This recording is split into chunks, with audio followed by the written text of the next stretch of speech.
से जयप्रकाश जी हिसार लोकसभा क्षेत्र से उन्होंने बड़े संघर्ष के बाद एक अच्छी जीत दर्ज की है जी। और काफी संघर्ष मुकाबला जो था काफी टफ रहा है। तो आपकी इस पर क्या राय है?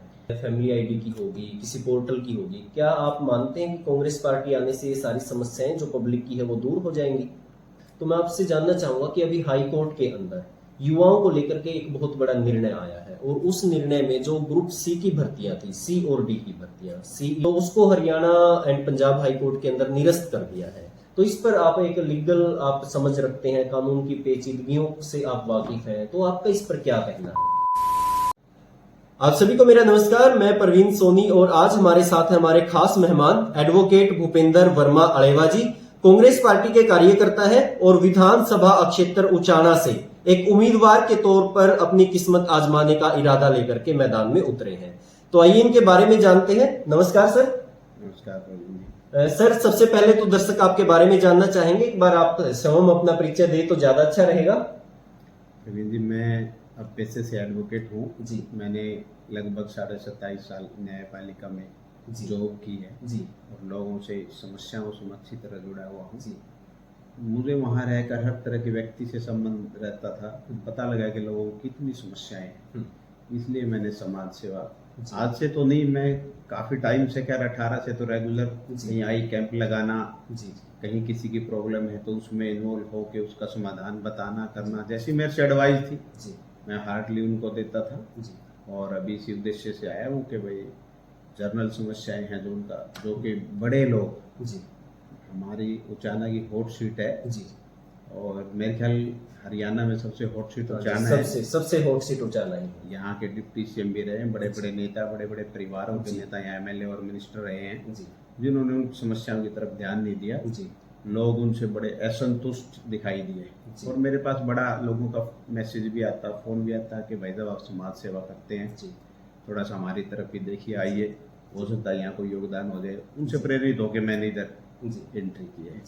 यहीं का मैं स्थायी निवासी हूँ अलेवा। अपने मैं किसान का बेटा हूँ, 6 एकड़ जमीन है जहाँ बैठे हैं, ये अपनी जमीन में जगह बनाई है, परमानेंट यहाँ रहता हूँ।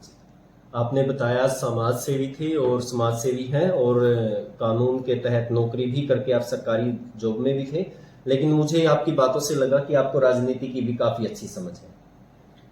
हाँ, हमारे से हर व्यक्ति का संबंध रहता था और मेरा परिवार भी पहले से, मेरे बाबूजी चौरी बंसी लाल के साथ लंबे समय से काम किया। शुरू में देवीलाल जी के साथ उन्होंने यूथ में बड़ा काम किया, तो बैकवर्ड क्लास से वो संबंध रखते हैं। तो पूरे हरियाणा में बैकवर्ड की भूमिका भी उन्होंने तो देवीलाल जी के साथ निभाई, जो एक मास लीडर थे। उसके बाद अब वो थोड़े से फैक्टर हैं उनके साथ, बाकी वो परिवार में वो अंश तो आता ही है। इच्छा थी हमारी कि वे समाज सेवा होए, जो समय ने लिखा वो होता है। परवीन जी, तो शुरुआत से ही मतलब आपका जो जन्म हुआ वो राजनीतिक माहौल में, हम मान सकते हैं कि राजनीतिक तार जुड़े हुए थे। हाँ, मेरे घर में मेरे बाबूजी के पास सभी का आना जाना, गांव वालों का व्यवस्था ऐसी, एक सामाजिक सा ही वातावरण घर में ही रहता था, शुरू से हम देखते थे। उससे सेवा करने की भावना तो जागृत होती ही है।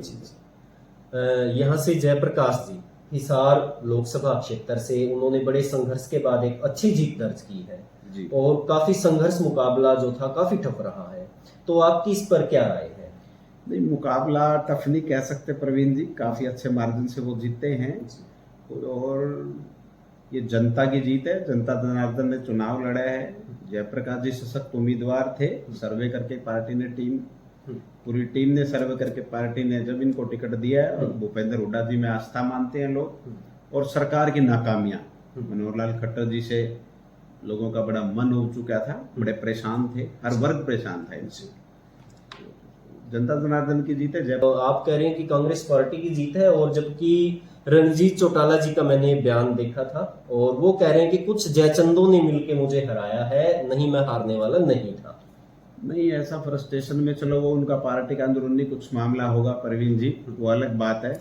बाकी ऐसे वर्ड वो यूज करते हैं अपनी पार्टी के नेताओं के लिए, तो उनको पता होगा किस कैडर में है। बाकी मुझे ये लगता है कि कहीं ना कहीं इनकी हर जगह ही नाकामयाबी रही है। मुख्यमंत्री महोदय को देखो, कभी ऐसा सुना ही नहीं कि इन्होंने कभी जन समस्याएं सुनी हो। इन्होंने तो हर चीज को पोर्टल में बनाया है, जी। कि भी कोई शिकायत देनी है पोर्टल पे दे दीजिएगा, किसी का बिल गलत है वो पोर्टल पे दे दीजिएगा, किसी को तहसील की समस्या है वो सुननी नहीं है, थाने में कैसा व्यवहार होता है वो सुनना नहीं है, जी। मेडिकल की जो बिल्डिंगें बनाई उनमें डॉक्टर है ना है उनसे कोई मतलब नहीं है, स्कूलों में बिल्डिंगें हैं, बच्चों की संख्या इतनी गिरने लग रही है, कोई टीचर हैं ना है, उनका इन बातों की तरफ ध्यान ही नहीं है। और आईडी की समस्या देख लीजिए आप, जी। कितनी परेशानी है लोगों को। यदि आईडी नहीं है तो आप बिजली का बिल नहीं ले सकते, जी। आधार कार्ड से लिंक नहीं है तो आपकी आईडी नहीं बन सकती, किसी का आधार कार्ड कट गया तो उसको ठीक नहीं करवा सकते, उसकी इनकम कहीं से गड़बड़ सिस्टम में होगी तो उसको ठीक करवाने के लिए लोगों को मतलब लाइन में लगा रखा है। मैं जाता हूँ, मैं उचाना तहसील में भी गया हूँ, अलेवा तहसील में भी गया हूँ, वहाँ 10-10, 15-15 गांव के लोग लाइनों में सिर्फ आईडी के लिए, अपने आधार कार्ड के लिए, अपने सिस्टम को ठीक करवाने के लिए सुबह अपनी दिहाड़ी मजदूरी छोड़ के आते हैं। बुजुर्ग भी होते हैं वहाँ लाइनों में, और 3-3, 4-4 दिन कंटिन्यू आते हैं। कभी पोर्टल नहीं चलता, कभी वहाँ पे लाइट नहीं है, बड़ी परेशानी है लोगों को बहुत ज्यादा। कोई ध्यान नहीं देता इनकी तरफ, वो देना चाहिए सरकार को। ये तो डिजिटल इंडिया का एक आंदोलन था सर। ये डिजिटल इंडिया का आंदोलन नहीं परवीन जी, ये परेशानी का आंदोलन है। लोगों की समस्याएं हैं इसके अंदर, लोगों को उलझा के रखना चाहती है सरकार। ऐसा क्या है कि ये जो आईडी है नहीं बनेगी तो कोई भी काम नहीं हो सकता। आधार कार्ड है, ये हमारा क्या है, ये आईडी तो आधार कार्ड सफिशिएंट है। ऐसी पॉलिसी बेडरूम में जो बैठ के बनाते हैं सरकारें, लोगों से जुड़ के उनकी समस्याओं को देख के उनकी राय मशवरा करके, वो डिजिटल है कि उनसे राय लें, बैठे उनके बीच में जाएं, उनके लीडर बीच में जाएं, मंत्री महोदय जाएं, वो सरकार को एडवाइस करें। इतनी बड़ी समस्या, कहीं रजिस्ट्री होती नहीं, किसी का आधार कार्ड बनता नहीं, किसी की पेंशन बनती नहीं, बिजली का बिल उसका ठीक होता नहीं, बिजली का नया कनेक्शन लेना है वो उसको मिलता नहीं। आम जन की जर्नल समस्याएं लगती हैं उनको, बड़ी मेजर समस्या है। मैं जानना चाहूंगा कि जो समस्याएं आप गिनवा रहे हैं, जैसे फैमिली आईडी की होगी, किसी पोर्टल की होगी, क्या आप मानते हैं कि कांग्रेस पार्टी आने से ये सारी समस्याएं जो पब्लिक की है वो दूर हो जाएंगी? बिल्कुल। हमारी पार्टी के जो शीर्ष नेतृत्व के लीडर हैं, उन्होंने मैनिफेस्टो में बोला है कि हम आते इसको आईडी को, फैमिली आईडी जो है ये इसको खत्म कर देंगे, इसका कोई औचित्य ही नहीं है, इसका कोई लेना देना नहीं है। ये तो परेशानी परिवार पहचान पत्र बनने जा रहे हैं। परमानेंट परेशानी। हाँ, परमानेंट परेशानी पत्र। सर मैं आपसे ये भी जानना चाहूंगा, क्योंकि आप पढ़े लिखे हैं और साथ में आपका प्रोफेशन जो है वो एडवोकेट वाला है, वकील आप हैं पेशे से, तो मैं आपसे जानना चाहूंगा कि अभी हाई कोर्ट के अंदर युवाओं को लेकर के एक बहुत बड़ा निर्णय आया है, और उस निर्णय में जो ग्रुप सी की भर्तियां थी, सी और डी की भर्तियां, सीईटी एक सरकार ने एक चलाया था, पेपर लेने का एक पैटर्न था, तो उसको Haryana and Punjab high court के अंदर निरस्त कर दिया है। तो इस पर आप एक लीगल आप समझ रखते हैं, कानून की पेचीदगियों से आप वाकिफ हैं, तो आपका इस पर क्या कहना है? देखिए, हाई कोर्ट का डिसीजन है। हाई कोर्ट ने जो सोशियो इकोनॉमी के 5 नंबर थे उनको आर्टिकल 14, 15, 16 का उल्लंघन करते हुए गलत नीतियां सरकार ने बनाई है और नासमझी की नीतियां थी। सरकार के लिए एक छोटी सी बात है, 2019 से अब तक 5 साल में इस सरकार ने कोई भर्ती नहीं की है, जो की थी वो इलीगल तरीके से की गई। लाखों बच्चों का भविष्य खराब कर दिया गया, और अब सरकार कहती है कि हम इसके बारे सुप्रीम कोर्ट जाएंगे, अपील करेंगे। अब देख लीजिए, 2019 से सीईटी का जो टेस्ट था वो सरकार ने कितनी बार लिया है। बच्चों ने 3-3, 4-4, 5-5 टाइप के पेपरों की तैयारी की है, वो अब फ्रस्ट्रेशन में हैं। वो बच्चे, कुछ बच्चे सुसाइड भी कर गए। उन बच्चों के भविष्य का क्या होगा? भविष्य गर्दिश में है। सरकार ने बहुत बड़ा युवाओं के साथ बहुत बड़ा खिलवाड़ किया है। अब मुझे नहीं लगता कि चलो जाना बनता है, कहते हैं कि भाई अपील करेंगे सुप्रीम कोर्ट में, बड़ा लंबा टाइम लग जाएगा। मेरा मानना यह है कि भविष्य गर्दिश में है बच्चों का, इसके प्रति सजग होकर सरकार ने बहुत जल्दी से बच्चों का कोई पॉलिसी बना के या टेस्ट लेके निपटारा करना चाहिए, रोजगार देना चाहिए बच्चों ने।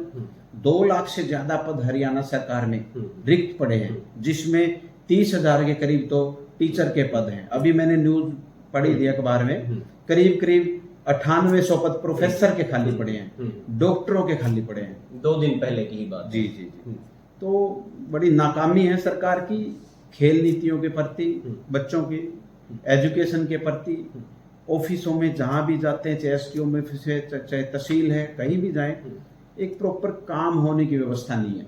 छोटी छोटी समस्याएं हैं जो मेजर बन के लोगों के सिर के ऊपर से पानी गुजर चुका है, इसीलिए लोगों ने इनके एंटी वोट दिया। परिणाम आपके सामने है। प्रवीण जी, आपने कहा टीचर की काफी सारी पोस्ट जो है वो खाली पड़ी है इस सरकार में, और मैं आपसे जानना चाहूंगा कि जो शिक्षा का स्तर है इस सरकार में देखने को मिल रहा है कि काफी कम हुआ है। नामांकन की यदि बात करें, विद्यालयों के अंदर नामांकन बहुत कम हुए हैं और मर्ज करके पोस्ट को एडजस्ट करने की कोशिश की जा रही है। आप क्या इस पे कहना चाहेंगे? ये थोपने की बात है। किसी मैथ के टीचर को कहे आप इंग्लिश का सब्जेक्ट पढ़ाइए, वो कैसे पढ़ा सकता है?